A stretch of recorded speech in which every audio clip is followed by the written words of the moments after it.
I'll grab milk on the way back, I said, sliding my shoes on near the door. You said that yesterday, she replied from the couch, not looking up from her phone. I know. I actually mean it today. She smiled, quick and distracted. You always do. I laughed, because at the time, that felt true. I stepped out of the apartment, locking the door behind me, not knowing how heavy that sound would feel later. Back then, it was just a habit.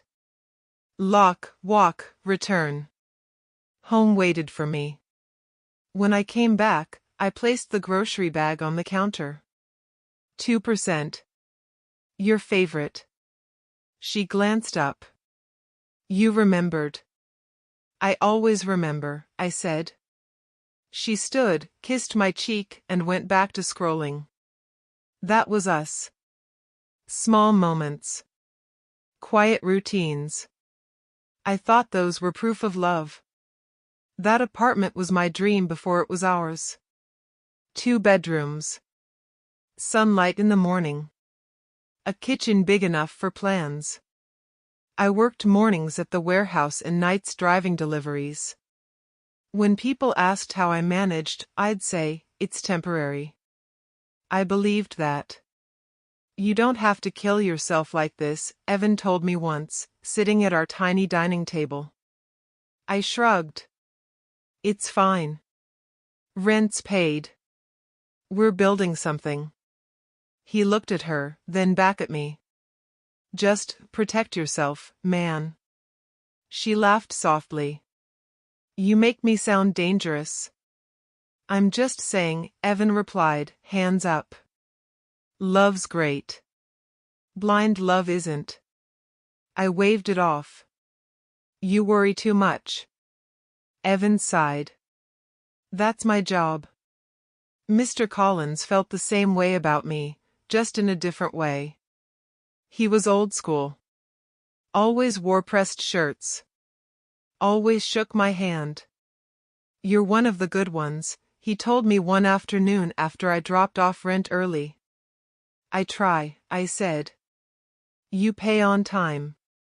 You keep the place clean. That matters.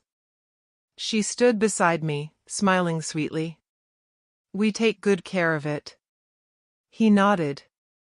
I can see that. When we signed the lease together, I didn't read every page. I trusted her. She squeezed my hand and whispered, "This is our future." I believed her. At night, we'd sit on the couch, legs tangled, watching shows we never finished. "Do you ever think about leaving?" she asked once.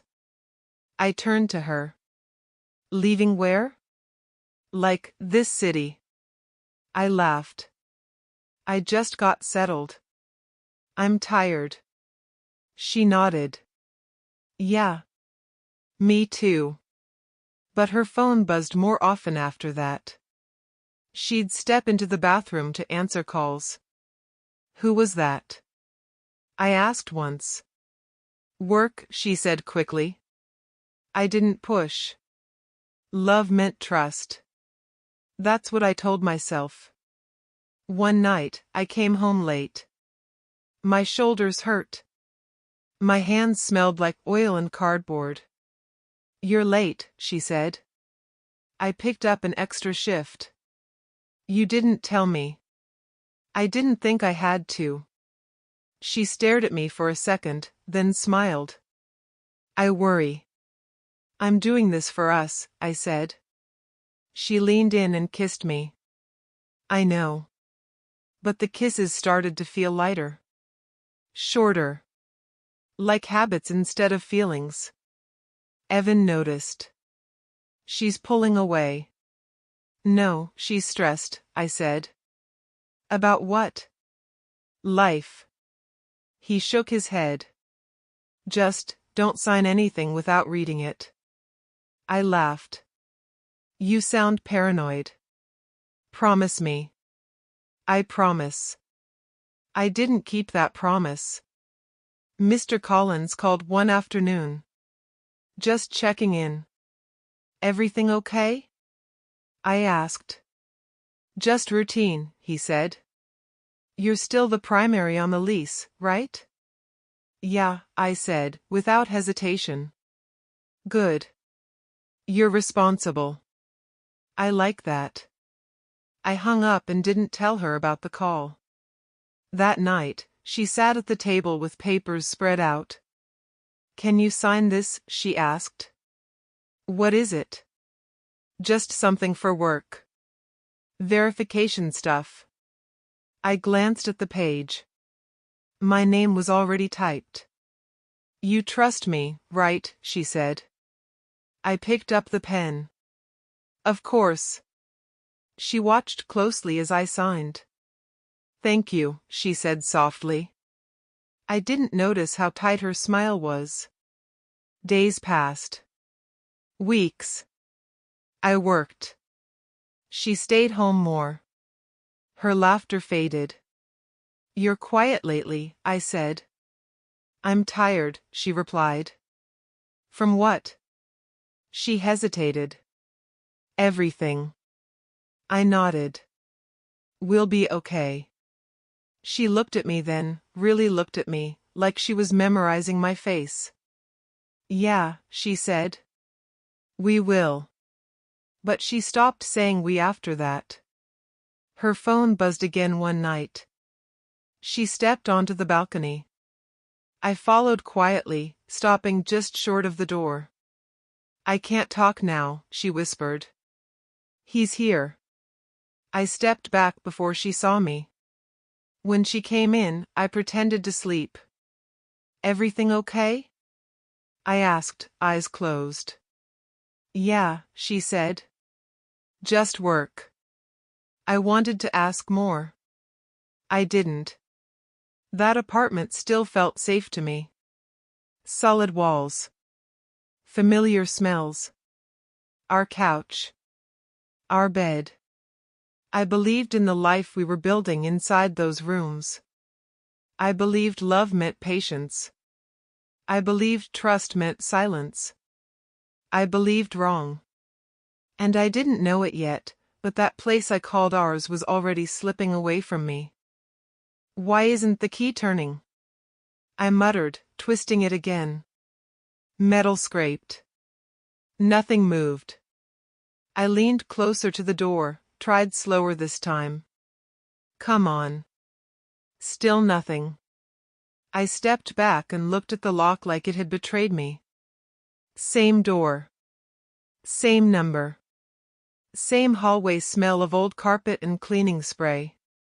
My phone buzzed in my pocket. Her name. Hey, I said.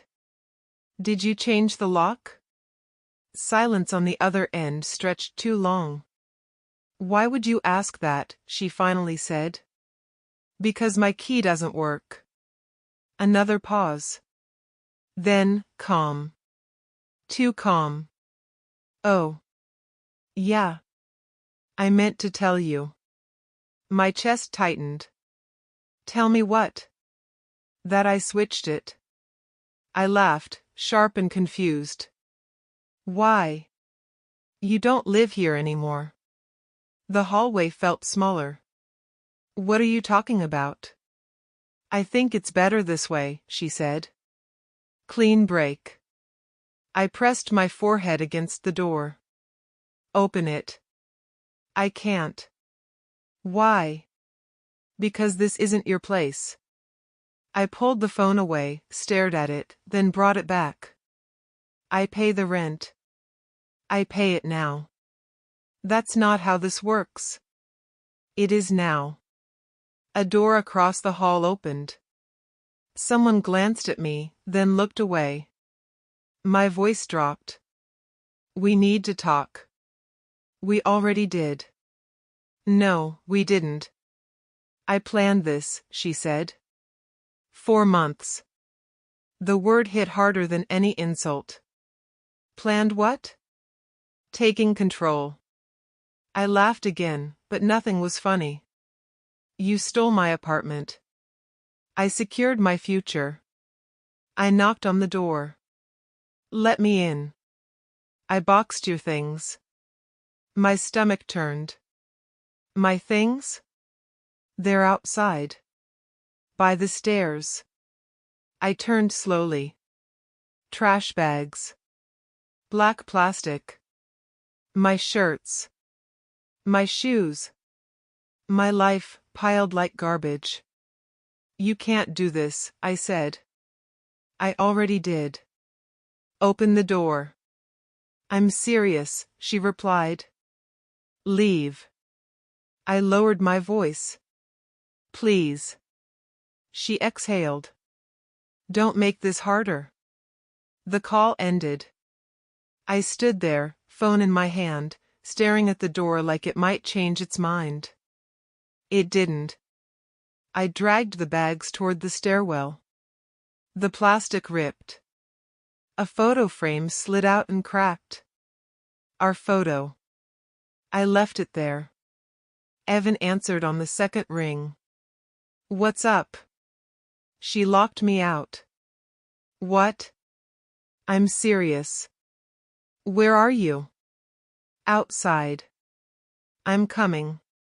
Mr. Collins appeared at the end of the hall, keys in hand. Everything all right? No, I said. She changed the locks. He frowned. That's not permitted. She said it's her place now. He hesitated. She submitted new documents. My heart dropped. What documents? Lease adjustment. Signature matched yours. I shook my head. I didn't agree to that. He looked uncomfortable. Legally, it's processed. So I'm just done? I'm sorry, he said quietly. Evan arrived breathless. This is insane. She opened the door then. Just enough to see her face. Lena stood behind her, arms crossed. You're making a scene, she said. You ruined my life, I replied. Lena scoffed. Drama. Evan stepped forward. You used him. She smiled thinly. He let me. I stared at her. You said this was our future. And now it's mine. Mr. Collins cleared his throat. I'll leave you to it. Don't, I said. Please. He avoided my eyes and walked away. I picked up a bag. At least let me get my laptop. It's packed. My passport? Bag 3. My watch? She shrugged. Maybe. Evan clenched his jaw. You're heartless. She looked at me. You were weak. That hurt more than anything else. I loaded the bags into my car. My hands shook. Where are you going? Evan asked. I don't know. She closed the door behind her. The lock clicked. Loud. Final. I sat in the driver's seat, staring at the building. I trusted her. Evan nodded. I know. I slept in the car that night.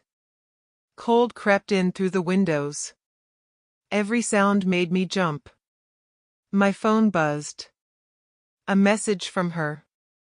Make this easy. Move on.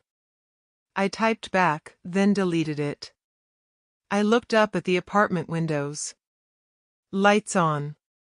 My couch. My bed. That was the day I learned safety can vanish without warning. And I was standing outside my own life, holding trash bags, trying to understand how love turned into a locked door. Sit wherever you want, the man behind the desk said. Just don't block the hallway. I nodded and took the chair near the wall. It wobbled. Everything here wobbled. You knew? He asked. Yeah. Name?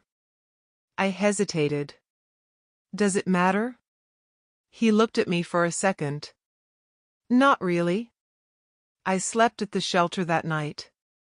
Or at least, I lay there pretending to sleep. The air smelled like sweat, bleach, and something sour I couldn't name. Rock bottom had a smell. I learned that fast. A man on the bunk below me cleared his throat. You keep sighing like that, you won't rest. I'm not trying to, I said. He laughed softly. First week? Is it that obvious? Yeah. My name's Marcus, he said. You look like you still think this is temporary. I stared at the ceiling. It is. That's what I said too. In the morning, I went to my car. The seat felt smaller than before. I checked my phone. No messages from her. Just notifications. Photos. Smiles. My apartment behind her like a trophy. I threw the phone onto the passenger seat. Unbelievable. Evan called while I was brushing my teeth at a gas station sink. How are you holding up? He asked. I'm fine. Don't lie. I'm not homeless, I snapped. I'm just displaced. Come stay with me. I don't want charity. It's not charity. It feels like it. Silence. Then, she's posting again. I know. She looks happy. Good for her. Evan sighed. Man, I'm worried. I said I'm fine. I hung up before he could say more. At work, my boss pulled me aside. You've been late. I know. You okay? Yeah. You sure? I nodded. I'll fix it. He didn't look convinced. That night at the shelter, Marcus offered me half a sandwich. I'm good, I said. Eat, he replied. Pride doesn't fill your stomach. I took it. Thanks. What happened to you? He asked. My girlfriend took my apartment. He whistled. Cold. I trusted her. Never do that completely. I thought that's what love was. He smiled sadly. Love's supposed to protect you, not strip you. I lay awake listening to coughs and snores. My mind replayed her voice. You don't live here anymore. I clenched my fists. I should have seen it. Marcus turned over. Seen what? The lies. Everyone sees them later. The next day, I ran into Lena outside a cafe. She froze when she saw me. Oh, she said. You. Yeah. Me. She looked uncomfortable. You shouldn't be here. I can stand wherever I want. She scoffed. She's doing great, you know. I didn't ask. She's stressed though. That caught my attention. Stressed about what? Money. I laughed, bitter. Funny. She thought you'd disappear quietly. I almost did. She leaned closer. You really don't have anything left, do you? I stared at her. I have myself. She rolled her eyes and walked away. That night, Marcus watched me pace. You look angry. I am. Good. Means you still care. I want her to feel this. She will, he said calmly. Life's patient. I checked my phone again. A new post. A smile that looked forced. I whispered, You're not winning. Marcus heard me. Who you talking to? My past. He nodded. That's a heavy conversation. Days blurred together. Shelter. Car. Work. Shame. One evening, Evan showed up unannounced. Get in. Where? Doesn't matter. We drove in silence. You don't smell like yourself, he said finally. I know. She's cracking, Evan added. Missed rent. Lost hours at work. I stared out the window. I didn't do anything. You didn't have to. Back at the shelter, Marcus looked at me. You smiling? I think things are changing. He nodded. Just don't let hate be the thing that feeds you. I lay down that night, staring at the ceiling again. I wasn't at the bottom anymore. I was standing on it. And for the first time since the locks changed, I realized falling didn't kill me. It showed me who I was without her. Sit wherever you want, the man behind the desk said. Just don't block the hallway. I nodded and took the chair near the wall. It wobbled. Everything here wobbled. You knew? He asked. Yeah. Name? I hesitated. Does it matter? He looked at me for a second. Not really. I slept at the shelter that night. Or at least, I lay there pretending to sleep. The air smelled like sweat, bleach, and something sour I couldn't name. Rock bottom had a smell. I learned that fast. A man on the bunk below me cleared his throat. You keep sighing like that, you won't rest. I'm not trying to, I said. He laughed softly. First week? Is it that obvious? Yeah. My name's Marcus, he said. You look like you still think this is temporary. I stared at the ceiling. It is. That's what I said too. In the morning, I went to my car. The seat felt smaller than before. I checked my phone. No messages from her. Just notifications. Photos. Smiles. My apartment behind her like a trophy.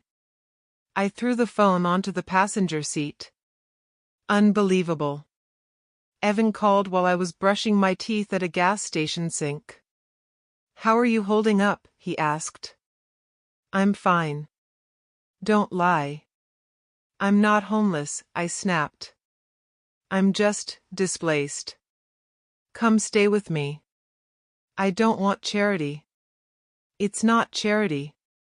It feels like it. Silence. Then, she's posting again. I know. She looks happy. Good for her. Evan sighed. Man, I'm worried. I said I'm fine.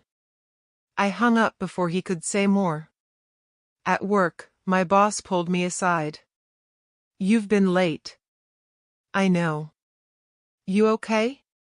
Yeah. You sure? I nodded. I'll fix it. He didn't look convinced. That night at the shelter, Marcus offered me half a sandwich. I'm good, I said. Eat, he replied. Pride doesn't fill your stomach. I took it. Thanks. What happened to you? He asked. My girlfriend took my apartment. He whistled. Cold. I trusted her. Never do that completely. I thought that's what love was. He smiled sadly. Love's supposed to protect you, not strip you. I lay awake listening to coughs and snores. My mind replayed her voice. You don't live here anymore. I clenched my fists. I should have seen it. Marcus turned over. Seen what? The lies. Everyone sees them later. The next day, I ran into Lena outside a cafe. She froze when she saw me. Oh, she said. You. Yeah. Me. She looked uncomfortable. You shouldn't be here. I can stand wherever I want. She scoffed. She's doing great, you know. I didn't ask. She's stressed though. That caught my attention. Stressed about what? Money. I laughed, bitter. Funny. She thought you'd disappear quietly. I almost did. She leaned closer. You really don't have anything left, do you? I stared at her. I have myself. She rolled her eyes and walked away. That night, Marcus watched me pace. You look angry. I am. Good. Means you still care. I want her to feel this.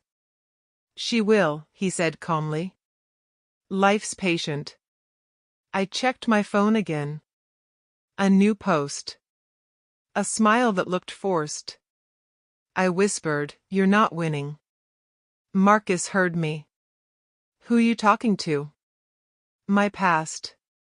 He nodded. That's a heavy conversation. Days blurred together. Shelter. Car. Work. Shame. One evening, Evan showed up unannounced. Get in. Where? Doesn't matter. We drove in silence. You don't smell like yourself, he said finally. I know. She's cracking, Evan added. Missed rent. Lost hours at work. I stared out the window. I didn't do anything. You didn't have to. Back at the shelter, Marcus looked at me. You smiling? I think things are changing. He nodded. Just don't let hate be the thing that feeds you. I lay down that night, staring at the ceiling again. I wasn't at the bottom anymore. I was standing on it. And for the first time since the locks changed, I realized falling didn't kill me. It showed me who I was without her. You look lighter, Marcus said as I tied my shoes. Lighter how? Like you're not carrying a building on your back anymore. I smiled faintly. I'm still carrying it. I just know where to set it down now. I left the shelter earlier that day. Not because I had a place yet, but because my schedule finally felt mine again. Work stabilized. My boss stopped watching me like I might disappear. You're back, he said one morning. I never left, I replied. He nodded. Good. Evan met me for coffee after work. You heard anything? Nothing. That's not nothing, he said. Silence means pressure. I stirred my cup. I don't want updates about her. You sure? No, I admitted. But I need distance. He leaned back. She's behind on rent. I looked up. Already? She burned through savings fast. I swallowed. That was mine too. I know. A notification buzzed on Evan's phone. He glanced, then hesitated.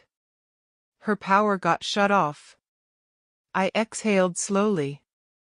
I didn't ask for this. I know, he said again. You didn't cause it either. That night, I sat on the edge of my car seat, watching rain slide down the windshield. My phone buzzed. Unknown number. Hello? I answered. Silence. Breathing. Who is this? I asked. It's me, she said. My chest tightened. What do you want? I just needed to hear your voice. I laughed softly. That's not my problem anymore. You're cold. No, I replied. I'm tired. She sniffed. You're doing this on purpose. I'm doing nothing. You filed something, she said. I know you did. I followed the rules, I said. Something you forgot how to do. She raised her voice. I made one mistake. You made a plan, I replied. And plans have consequences. She hung up. Marcus listened as I told him. She reached out. She always would, he said. People hate losing control. Part of me feels guilty. That's because you have a conscience, he replied. Don't confuse that with responsibility. The next day, Lena cornered me outside my job. You think you're clever, she said. I'm not thinking about you at all. She's falling apart. That's not my job to fix. She loved you, Lena snapped. I stared at her. No. She used me. Lena scoffed. You're enjoying this. I shook my head. I'm healing. She walked away muttering. That night, Marcus asked, You still angry? Yes. Good. Just don't let it choose your future. I lay back, staring at the shelter ceiling. The smell didn't feel as heavy anymore. A week passed. Then another. Rita called. They reviewed the file. And? Transfers under investigation. I closed my eyes. Thank you. Stay patient, she said. These things take time. Patience was something I was learning the hard way. Evan texted me. She lost the apartment. I stared at the screen. My hands shook. Evicted? I typed. Notice posted today. I didn't reply. That evening, I parked near the old building. I didn't know why. I told myself curiosity. Truth was, I needed to see it. She sat on the curb, phone in her hands, face buried in her knees. I stayed in the car. Marcus's voice echoed in my head. Don't let hate feed you. I turned the engine off. Then on again. Then off. I didn't get out. Later, my phone buzzed. I have nowhere to go, she wrote. I stared at the message for a long time. I typed. Deleted. Typed again. I hope you find help. 3 dots appeared. Disappeared. That was it. Back at the shelter, Marcus watched me quietly. You okay? I think so. You don't look happy. I'm not, I said. But I'm not broken either. He nodded. That's growth. I filled out housing forms the next day. Small place. Cheap. Mine. Evan clapped me on the shoulder. Proud of you. I didn't win, I said. No, he replied. You survived. That night, I lay down, phone silent, mind calm for once. The cracks in her life spread because they were always there. I just stopped holding them together. And for the first time, I understood something clearly. Letting go wasn't weakness. It was the strongest thing I'd done since the locks changed. She called at 2:17 a.m. I stared at the screen until it stopped ringing. Then it rang again. What? I answered. Her voice cracked immediately. Please don't hang up. I didn't. I mean, don't this time. I leaned back against my car door. Say what you need to say. I messed up, she whispered. I closed my eyes. That's not new. I don't have anywhere to go. I stayed quiet. Can we meet? She asked. Just talk. Where? A diner. On 5th. I hesitated. Public. Yes. I agreed before I could rethink it. She was already there when I arrived, sitting in a corner booth. Her hair was messy. Her coat too thin. She looked smaller than I remembered. You look tired, she said. So do you. She tried to smile. Failed. Thank you for coming. I didn't come to save you, I replied. I know. The waitress approached. Coffee? Yes, she said quickly. Please. I shook my head. Just water. When the waitress left, she folded her hands together. I didn't think it would go this far. You planned it, I said calmly. I planned to leave, she replied. Not to end up like this. You planned to take my home. She flinched. I thought you'd be fine. That's what you tell yourself when you don't want to feel guilty. She looked down. I was scared. So was I said. I just didn't betray anyone about it. Her eyes filled. I didn't think you'd fight back. I didn't think I had to. She reached across the table, then stopped halfway. Can you help me? I pulled my hand back. No. Her breath hitched. Please. I already helped you, I said. I trusted you. She nodded slowly. I ruined that. Yes. Silence sat between us.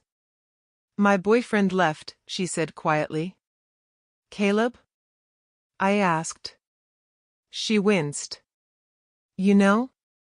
Lena talks. He said I was toxic, she whispered. He said I use people. I didn't respond. She wiped her face. I don't have money. Or friends. Or a place. I know. How? I've been there. She laughed weakly. Of course you have. You didn't check on me, I said. She looked up. I thought you hated me. I did, I admitted. Then I realized hating you kept me tied to you. She nodded, absorbing that. Can you talk to the lawyer? She asked. Tell them to stop. I can't, I replied. You won, she said sharply. Isn't that enough? I leaned forward. This isn't about winning. Then what is it about? Balance. She stared at me. You sound different. I am. Her phone buzzed. She ignored it. I was wrong about you, she said. I thought you were weak. I met her eyes. Weak people don't survive what I did. Her shoulders sagged. I don't know how to fix this. You don't, I said. You live with it. The waitress returned with coffee. She wrapped her hands around the mug like it was warmth itself. Do you hate me? She asked. I thought about it. The shelter. Marcus. The smell. The nights. No, I said. I don't trust you. That hurts worse. I know. She nodded slowly. Is there anything you can do? I stood. I can walk away. She grabbed my sleeve. Please. I gently pulled free. You'll survive. I did. Tears spilled over. I didn't think you'd let me fall. I didn't push you, I said. I just stopped catching you. She whispered my name as I turned. Outside, the night air felt cold and clean. Marcus was sitting in his usual spot when I returned to the shelter. You met her, he said. How do you know? You look heavier, he replied. But steadier. She asked for help. And? I said no. He nodded once. That's not cruelty. That's boundaries. I lay on my bunk, staring at the ceiling. My phone buzzed. I'm sorry, she texted. I didn't reply. Another message followed. I never thought you'd become this strong. I smiled sadly. Neither did I. Marcus turned over. You okay? I think I just closed a door. Some doors are meant to stay shut, he said. That night, I slept without dreaming. For the first time since everything fell apart, my chest didn't feel tight. She finally asked for help. And I finally understood that saving myself didn't mean drowning with her. It meant letting her face the water alone. I saw her by accident. That's what I told myself at first. I was driving back from a late shift, hands sore, mind quiet, when I noticed a familiar car parked under a flickering streetlight. One headlight was out. The windshield was fogged from the inside. I slowed down. Don't, I muttered to myself. I slowed anyway. She was curled in the driver's seat, knees pulled up, coat wrapped tight around her body. Her head rested against the window like it was the only thing keeping her upright. I parked across the street. I didn't get out. My phone buzzed. Evan. You busy? He asked. No. She's not doing well. I know. You saw her? Yes. He exhaled. What are you going to do? I don't know. Just don't disappear again, he said. From yourself. I ended the call and stared through the windshield. My chest felt tight, but not like before. This was different. This was quieter. Heavier. I remembered my first night in the car. How every sound felt like a threat. How the cold crept in slow and cruel. I whispered, this wasn't supposed to be you. Her phone lit up inside the car. She looked at it, then turned the screen face down. Her shoulders shook once. Then again. I thought about walking over. Knocking on the glass. Asking if she was okay. Marcus's voice filled my head. Don't confuse guilt with responsibility. I stayed where I was. A police car drove past slowly.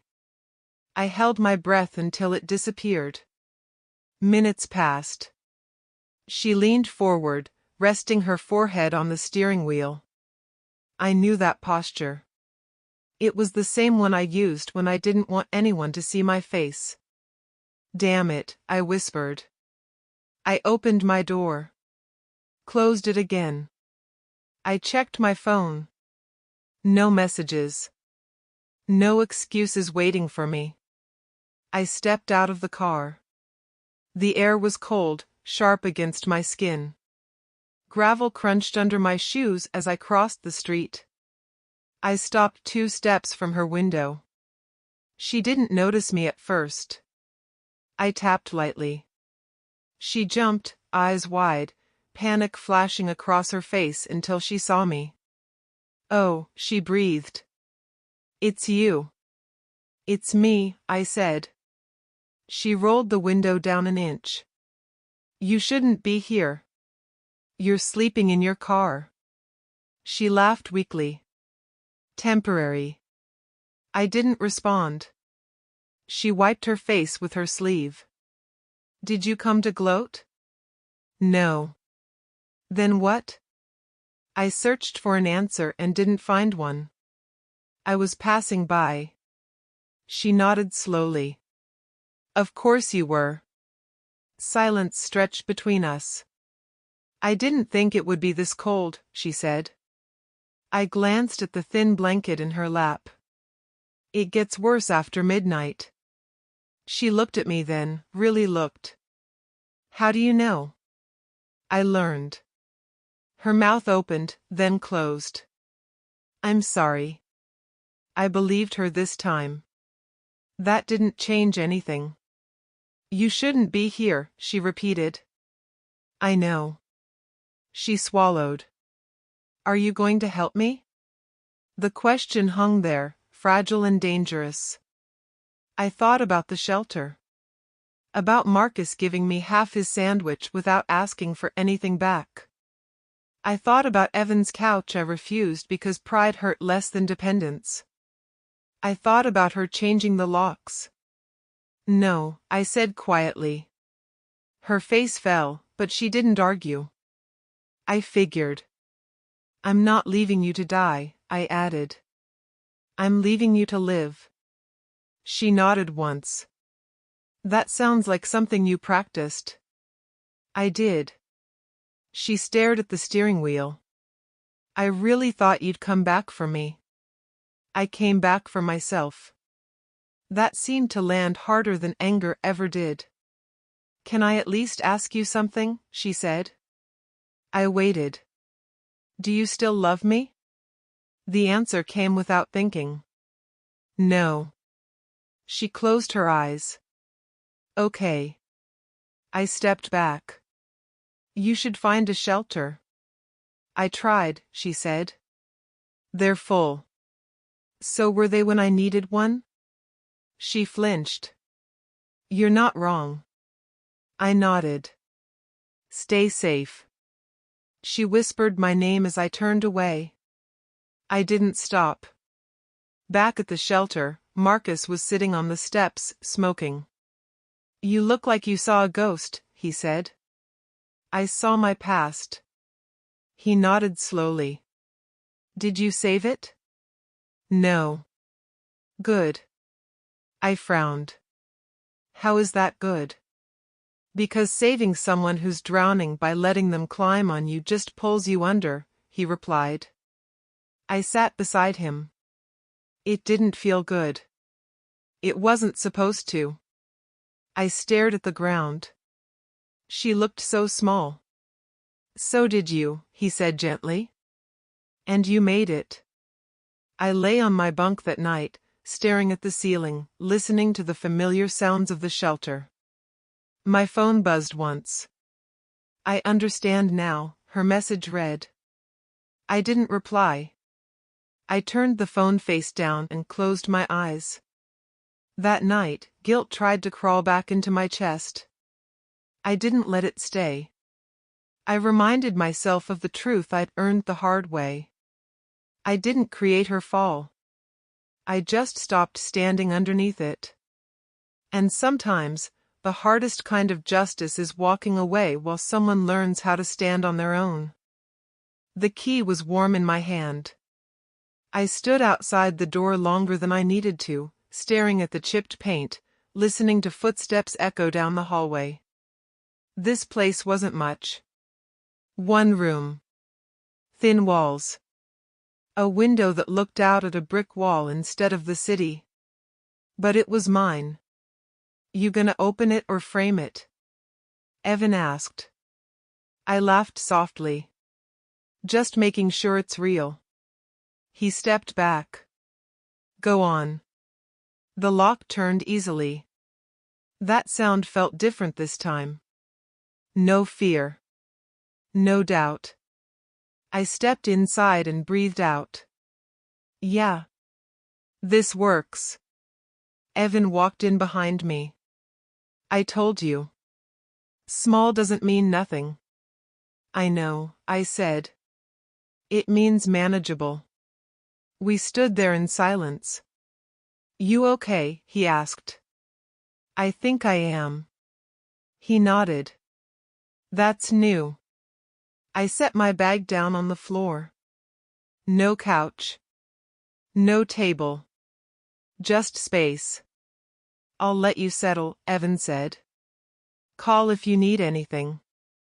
I will. When he left, the door clicked shut behind him. I didn't flinch. I sat on the floor with my back against the wall and closed my eyes. The room smelled like fresh paint and dust. No memories attached. No voices trapped in the corners. My phone buzzed. Mr. Collins. I stared at the name, then answered. Hello. I heard you found a place, he said. I did. I wanted to say. I should have checked those documents closer. I leaned my head back. You trusted the wrong person. So did you, he replied quietly. Yes, I said. But I paid for it. There was a pause. I'm sorry. I believed him. After the call, I lay back on the floor and stared at the ceiling. It had a crack running across it, like a thin scar. I smiled. Still standing. That night, Marcus texted me from the shelter. You get in? Yeah, I replied. Good, he wrote. Don't forget where you came from. I won't. The next morning, I woke up early. No alarms. No panic. I made coffee on a hot plate Evan lent me. Burned it. Drank it anyway. I checked my phone. No messages from her. No apologies waiting. That felt like progress. At work, my boss clapped me on the shoulder. You're solid again. I always was, I said. He smiled. That confidence suits you. Later, Evan and I sat on the curb outside my building. You ever think about her? He asked. Yes, I admitted. Just not the way I used to. Good. I don't wish her pain, I added. I just don't wish her access. He nodded. That's called boundaries. I laughed. I'm learning. That evening, I ran into Lena by accident. She stopped short when she saw me. You look fine, she said. I am. She's still struggling, Lena added, almost defensively. I figured. She talks about you a lot. I don't talk about her. That seemed to irritate her more than anger would have. You think you're better than her now? Lena snapped. No, I said calmly. I think I'm responsible for myself now. She scoffed and walked away. Back in my apartment, I sat on the floor again, this time with my back against the door. Power. I used to think power meant control. Having leverage. Winning. That wasn't it. Power felt quiet. It felt like not checking my phone every 5 minutes. It felt like sleeping without bracing for impact. My phone buzzed once. A message from her. I heard you moved out of the shelter. I stared at the screen. Good for you, she added. I typed back. Take care of yourself. That was all. No anger. No explanation. I put the phone down and stood up. I opened the window. Cold air rushed in. I welcomed it. I thought about Marcus, still at the shelter, still giving away half his sandwich like it was nothing. I thought about the man I was when I slept in my car, convinced I had lost everything. I hadn't lost myself. That was the part she never took. I lay down on the floor and laughed quietly. The sound echoed. For the first time, the silence didn't feel empty. It felt earned. I realized something then, something simple and heavy. Power isn't loud. It doesn't announce itself. It doesn't slam doors or change locks. Power is choosing peace when chaos begs for attention. It's knowing you can walk away and still stand tall. I turned off the light and lay there in the dark, listening to the hum of the building, the distant sound of traffic, the quiet rhythm of my own breathing. Tomorrow would come. And for once, I wasn't afraid of it. I saw her one last time on a Tuesday afternoon. I wasn't looking for her. I was carrying a grocery bag, thinking about whether I could afford steak this week, when I noticed her sitting on the steps outside a public library.